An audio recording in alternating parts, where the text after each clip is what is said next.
Je me suis battue pour essayer d'augmenter le nombre d'étudiants qu'on peut accueillir en Italie. Comme j'ai dit plusieurs fois, nous, on n'a pas de limites.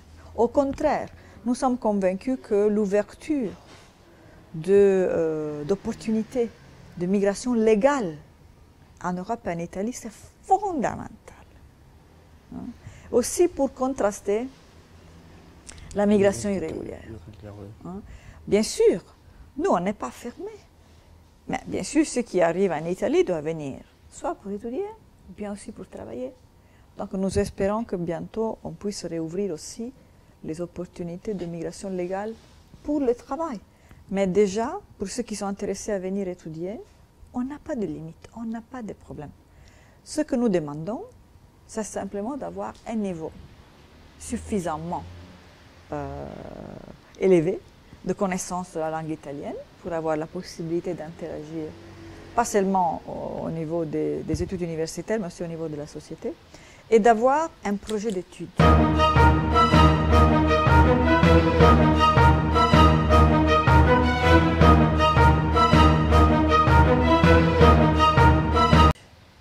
Très important. Je pourrais dire un projet de vie pour avoir la possibilité d'aider et d'orienter nos amis camerounais, pour leur dire, voilà, venez en Italie, venez apprendre chez nous ce que nous pouvons vous offrir.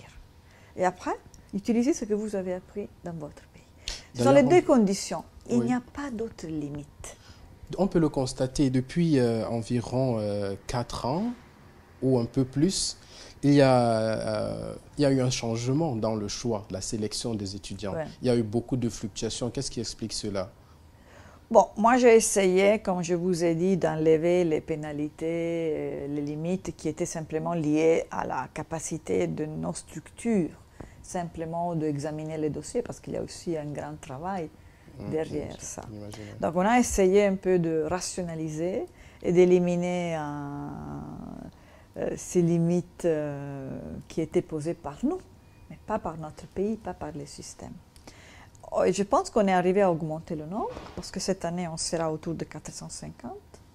On a essayé aussi de dire à nos amis camerounais, voilà, à notre avis, vous pouvez venir en Italie et apprendre certaines filières qui vraiment peuvent vous donner des outils. Et d'ailleurs, c'est pour ça qu'a été instauré le projet. Exactement. C'est pour ça que nous avons instauré le projet. D'abord pour stimuler les gens à penser à leur futur. Il ne faut pas simplement, je pars, je vais étudier. Non, il faut avoir un projet de vie. Il faut apprendre à programmer, à planifier. Parce que les Camerounais ne font pas ça. Il faut apprendre à penser. Déjà, imaginer ce qu'on peut faire. Imaginer ce qu'on peut faire pour le Cameroun. Pas seulement pour soi-même, mais pour le Cameroun. Et déjà, je crois que ça, c'est un clic dans la tête des gens. Et nous avons essayé de les encourager à faire des choses qui, à notre avis, sont importantes. L'architecture. On a besoin de développer les villes camerounaises. L'Italie est considérée une excellence en termes d'architecture. L'agriculture, bon, l'ingénierie, bien sûr, dans toutes ces... Là, on a eu, je pense, des résultats intéressants. On a essayé, on va continuer à essayer d'encourager aussi les jeunes Camerounais à venir étudier les arts et la culture. Nous considérons l'Italie, nous nous considérons comme une puissance culturelle. Parce que nous savons comment la culture et combien la culture est importante. D'abord pour l'identité d'un pays. Et l'identité d'un pays, c'est important pour lutter contre les défis d'aujourd'hui. Parce que si vous pensez aux défis du terrorisme, ce n'est pas seulement un défi sécuritaire, de développement, c'est d'abord un défi culturel. C'est un système qui attaque les valeurs culturelles. Alors si on a, comment je peux dire, un sentiment d'identité fort, les gens peuvent mieux résister à la propagande de ces organisations. Pensez aussi aux flux migratoires. Les jeunes Africains sont attirés par les modèles culturels européens parce qu'on pense que l'Europe c'est formidable. À mon avis, là, il y a un problème à la base. Qu'on n'aime pas assez, on ne connaît pas assez sa propre identité culturelle. L'Afrique n'a rien qui manque. Il y a une culture qui est variée, qui est riche. On vous a d'ailleurs vu, comme je le disais tantôt, oui, moi je suis restée étonnée quand j'ai vu des endroits comme Fumban, Bafut, Ngaoundéré, c'est tellement intéressant. Mais les Africains ne connaissent pas, les Camerounais ne connaissent pas. Les Camerounais préfèrent penser au Colisée, à la Tour Eiffel, mais ils ont eux-mêmes leur patrimoine culturel qui n'est pas valorisé. Donc la culture, c'est important. Alors, venez étudier pas notre culture ou nos arts.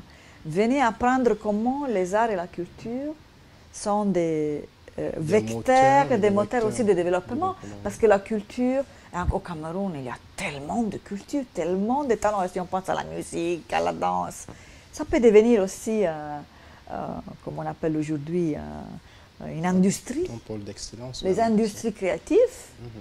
Donc, venez apprendre comment on peut transformer ce potentiel. Là, on n'a pas encore eu trop de résultats. Je pense parce que les familles au Cameroun pensent que, bon, un investissement pour faire étudier l'art et la culture, ce n'est pas un bon investissement. Non, c'est un bon investissement. Et nous devons montrer que c'est un bon investissement. Même étudier la musique ou les techniques. On ne doit pas prendre la musique européenne ou la culture européenne.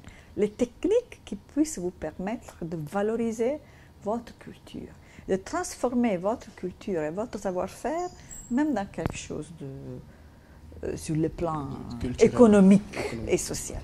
Voilà. Mesdames et messieurs, nous vous rappelons que vous êtes sur Vision Channel Africa et vous regardez l'invité spécial. Aujourd'hui, nous avons le plaisir et même l'honneur de recevoir son Excellence Samuel Aizopi, ambassadeur de l'Italie, autant pour moi, au Cameroun et dans les pays comme la RCA, le Tchad et la Guinée équatoriale. Son Excellence, nous tendons vers la fin de cette émission. On se rend compte que l'entretien d'abord est riche, je vous remercie pour ça. Voilà. Maintenant, j'aimerais qu'on parle d'une question, la question des visas. Est-ce que vous avez facilité, est-ce que c'est facile pour un entrepreneur camerounais ou centrafricain ou tchadien ou équato-guinéen, autant pour moi, de venir en Italie se faire des partenariats? Est-ce que c'est facile? Je pense qu'il faut se poser la question d'un point de vue différent. C'est facile. Il faut un bon dossier. Le visa n'est pas un droit. Hein? Un citoyen qui demande un visa n'a pas le droit de recevoir ce visa. Ça, c'est la première chose. Si on a une bonne raison, une bonne motivation, et si donc le dossier est bon, ça veut dire que la motivation est fondée, il n'y a pas de problème pour avoir un visa. Ceux qui ont une bonne motivation, venir étudier, faire des affaires, venir visiter la famille après rentrer. Avoir un visa, c'est même très facile. Le problème, c'est que parfois, la motivation n'existe pas. Ou que c'est une motivation derrière laquelle on a une autre motivation. Et je peux vous assurer que chaque dossier, c'est comme une histoire. Et on peut lire comme un livre ouvert. Et on comprend si la motivation est une motivation fondée, oui, ou si la motivation, c'est un prétexte pour aller, pas faire les affaires en Italie, mais aller en France, faire autre chose. Alors, c'est très facile d'avoir un visa. Si on est vraiment des opérateurs économiques qui ont les capacités de faire des affaires, qui ont les contacts pour faire les affaires, nous, on les facilite. Nous, on leur donne même des visas de longue durée, sans problème.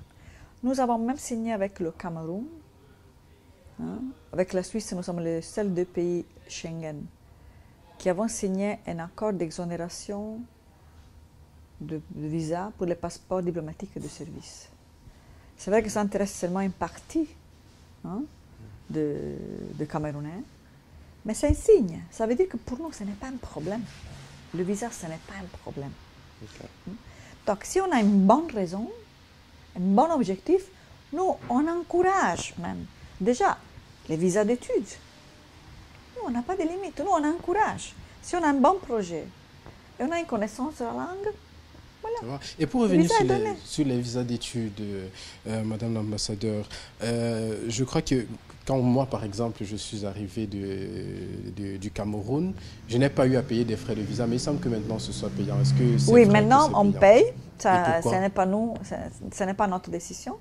Ce sont les autorités italiennes qui ont décidé. Mais le prix, c'est, je pense, la moitié du prix total d'un visa. D'un visa, ok. Mais je vous pose la question de l'autre côté. Un visa camerounais coûte combien? Coûte combien? Un visa camerounais, peut-être c'est à peu près facile d'avoir un visa camerounais, même pour un opérateur économique, mais c'est terriblement cher. On ne peut pas avoir plus de 6 mois. Et si on demande un visa avec une procédure d'urgence, on paye même plus. Ça, c'est juste? Ça, c'est une façon d'encourager les opérateurs européens et italiens à venir au Cameroun. Moi, je crois que ça, ce n'est pas une bonne démarche. Okay. Donc, si vous regardez, et ce n'est pas question d'être plus ou moins riche, non. Si vous regardez, nous facilitons beaucoup plus par rapport au visa camerounais. Un opérateur italien qui doit venir 4 fois pendant 1 an, s'il doit faire un investissement, faire quelque chose, il doit demander le visa au minimum 2 fois. Mais pour la plupart, même 4 fois, payer chaque fois. Et donc, ça veut dire que pendant 1 an, il peut arriver à payer même 1 000 € pour venir investir au Cameroun. Nous avons posé la question aux autorités camerounaises quand nous avons organisé le Business Forum à Yaoundé. Et on avait une centaine d'opérateurs italiens, une centaine. Et on les a expliqué que comme les Camerounais nous demandent, voilà, quelles sont les facilités pour les opérateurs économiques. Nous aussi, nous demandons quelles sont les facilités pour nos opérateurs économiques. Parce que moi, je donne des facilités. Pour un opérateur économique, le visa ne peut pas être gratuit. Mais je peux donner un visa de 2 ans. Je peux donner un visa de 3 ans. Et si le visa est urgent, le prix c'est le même. Ici, votre ambassade et les consulats honoraires, ils font payer parfois même le double. Alors, essayons de nous poser la question. Est-ce qu'on a un traitement qui est réciproque? Je pense que si on analyse bien les choses, nos facilités sont vraiment plus visibles par rapport aux facilités données par le Cameroun aux opérateurs étrangers. J'espère que le message est passé, Son Excellence. J'espère que vos homologues comprendront et que les autorités compétentes de ces différents pays écouteront ce message. Voilà.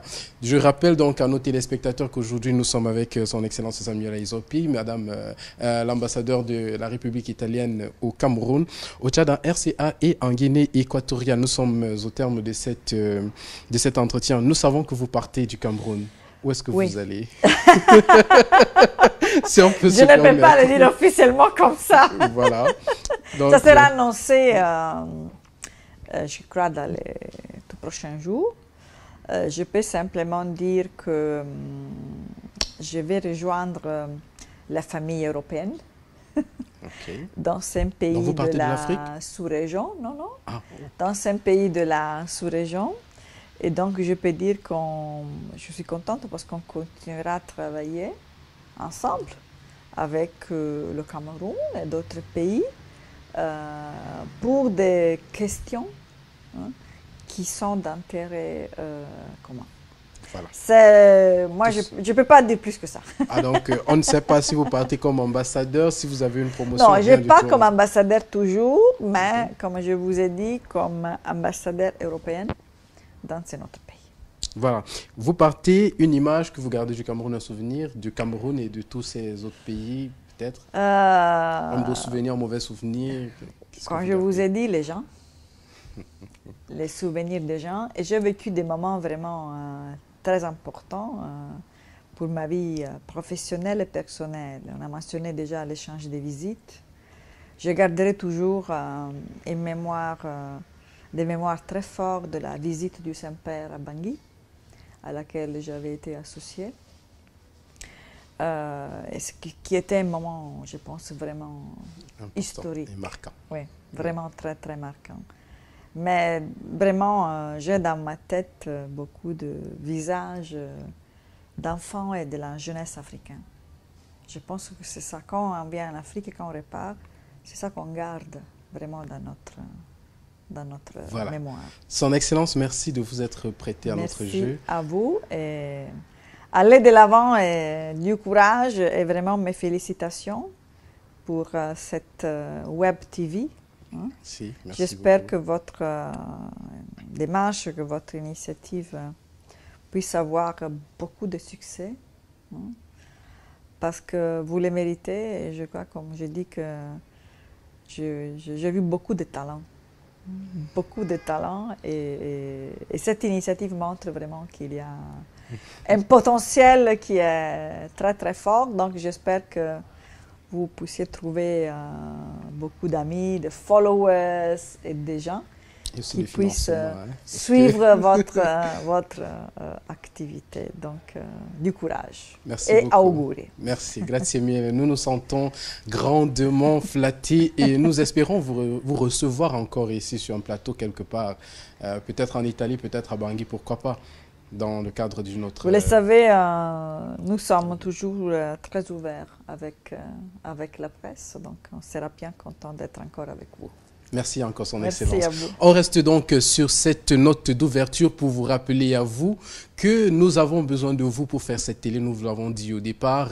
Vous aimez, vous avez des suggestions, vous avez des remarques, envoyez-nous-les. Et aussi, n'oubliez pas de partager les contenus. C'est un plaisir, c'est une grande joie de savoir que vous nous regardez. Restez câblés sur Vision Channel Africa.